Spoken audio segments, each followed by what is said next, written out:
Hello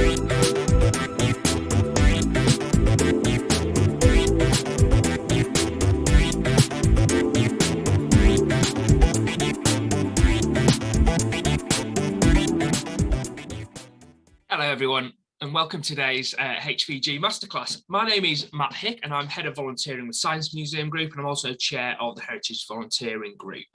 Today I'm going to be talking to you about engaging new audiences in volunteering. But before I do that, I'm going to talk to you a little bit about volunteering at Science Museum Group and the journey we've been on over the last few years. So our ambition at Science Museum Group is to become the leading national museum for volunteering. And around about 5 years ago, we introduced a brand new volunteering strategy aimed at helping us achieve that. And since then, we have grown volunteer involvement by 90%, raised satisfaction levels to 98%, and created a culture of volunteering across our museums. However, there are lots of things that we haven't achieved as a museum group, and you probably don't need the text on this slide to highlight what some of those issues might be. But as this picture perhaps demonstrates, our volunteer programs lack diversity. We create roles in very traditional ways that reinforce our current volunteer programs. Our gateway processes make it difficult for people to get involved, and we have a one-size-fits-all enrichment and engagement program. So we need to start thinking differently about volunteer engagement within our museums. And this year, we introduced a brand new volunteering strategy to help us build a far more diverse and inclusive volunteer programme. A volunteer programme that not only contributes operationally to our museums, but also strategically and operationally as well.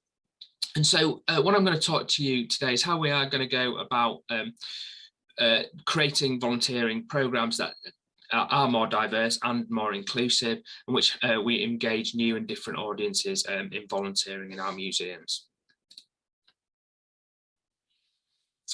So rather than kind of give you a potted history of our strategy, I'm going to talk about the 6 things that you can see on here. The first thing is about giving your volunteer strategy and your planning a strategic focus, thinking about key areas of volunteering within your museums, identifying target audiences, thinking about partner organisations that you can work with to engage new audiences, removing internal barriers to make it easier for people to get involved, and by creating tailored enrichment and engagement activities.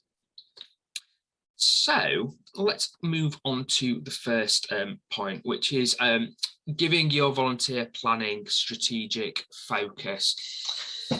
So this is about thinking not only what can volunteers do, so what operational activities are they going to undertake in our museums, but how and who is going to do this. And this approach will give you a different perspective on volunteering, and like I say, will force you to ask not only what do I want volunteers to do, but how and who and why do I want people to do this. The way that we do this at Science Museum is I write what we call volunteer reports for each of our museums. And they essentially look at the operational and strategic needs of a site, as well as the needs of a local area. And then we think about how by delivering against those local needs, we can create volunteer programs that not only give us what we want operationally and strategically, but it can also serve the needs of our local communities as well. And so we answer those questions that you can see on screen there in that report. We then, in a second report, what we call our operational plan, think about actually, okay, so how does all of this manifest itself in terms of the volunteer roles that we offer? So we map out all the volunteering opportunities that we currently have and all the potential volunteering opportunities that we might have in the future. And then we think about, okay, so which of these roles is going to be most useful for which audience? And again, all the information that we do to help us kind of match roles and audiences comes from that initial piece of research that we do. And I think it's really important, certainly for us, to spend our time doing that research so that we've got that information, so that as we start to map out what are the key areas of volunteering in the group, we can, as the next slide suggests, map our target audience onto our roles. And to give you an example of what that might actually look like, so in York, for example, we know that only 10% of care leavers leave care with 5 GCSEs A to C. So through our volunteer programme, we could create collections-based volunteering roles, short-term collections-based volunteering roles that offer care leavers an opportunity to come and volunteer with us, gain valuable kind of experience and skills through volunteering. We can also offer employability training and collections-based training as well, that will hopefully mean that once they leave that role with us, they'll be in a much better position to find employment. So again, you know, for us, identifying that target audience, it all comes back to doing that initial piece of research, understanding, you know, what it is that your museum is trying to achieve, understanding your local community, what the needs are within your local community. And to give you an example of why it's important to think differently about engaging new audiences and why we're doing that, this diagram on screen here shows that within Yorkshire, there are around about 1.1 million people who volunteer on a regular basis, and they're predominantly white, middle class, well educated, and over 55. And they're the market that we're all trying to attract, or have been over recent history, so certainly. However, there are 4.2 million people who don't volunteer on a regular basis, and actually, or who perhaps volunteer in an informal way. And that is a huge audience that very few people are engaging with. And that's, you know, setting aside our strategic ambitions about being more diverse and inclusive as an organisation, thinking differently about who we try and attract also opens up an entire new market for us to engage with and volunteers to recruit. So that's why it's so important to us as an organisation. Of course, engaging new audiences in volunteering can be really tough.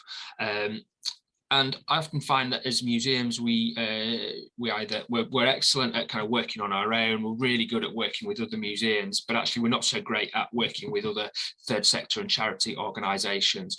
And that's where thinking perhaps more laterally about how you get people involved in your organisations can really help. So once we've done that mapping work, we've mapped out what roles it is, we understand who our target audience is, the next step that we do is we go out and we start to work with local charities and partner organisations who can not only help bring a new audience into our volunteer programs, but who can also perhaps help train our staff, who can give us training as an organisation, who can support us to engage new audiences far better than we could on our own. So again, as part of that initial research and mapping work, we map out, you know, what kind of partner organisations exist in the city in relation to the target audiences that we've identified, and then as we actually kind of get down into kind of the more detailed planning, we'll identify specific partners that we'd like to work with, and then we would approach them about the potential of getting involved and working with us on volunteering projects. The other thing that I think is really important to do is remove barriers to participation.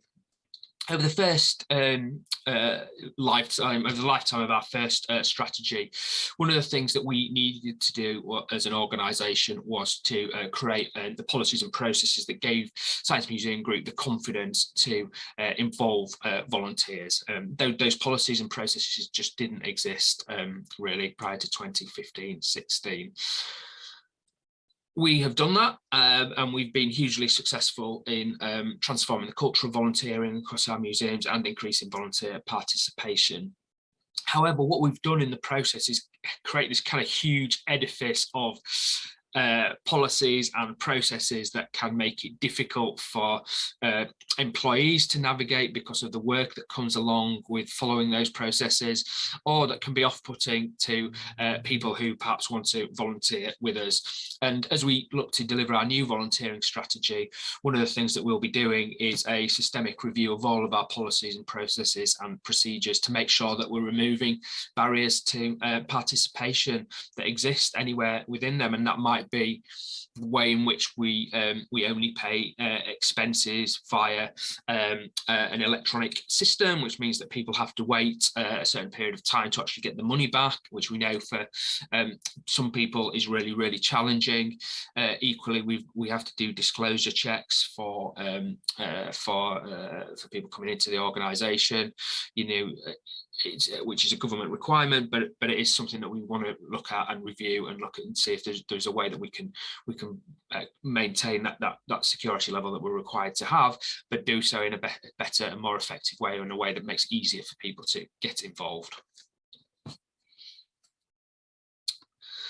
And the final area that we are looking at is creating tailored enrichment and engagement experiences. And what I mean by enrichment engagement experiences, first of all, is activities that we provide volunteers with beyond just that volunteering experience. So that might be outings, awards, dinners, and events.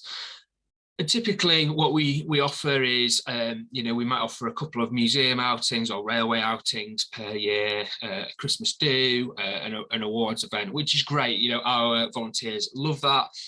However, equally, we know that isn't what everybody is looking for. We know, for example, that from the work that Jump Givers have done, that South Asian men are more likely to volunteer in places that offer employability training.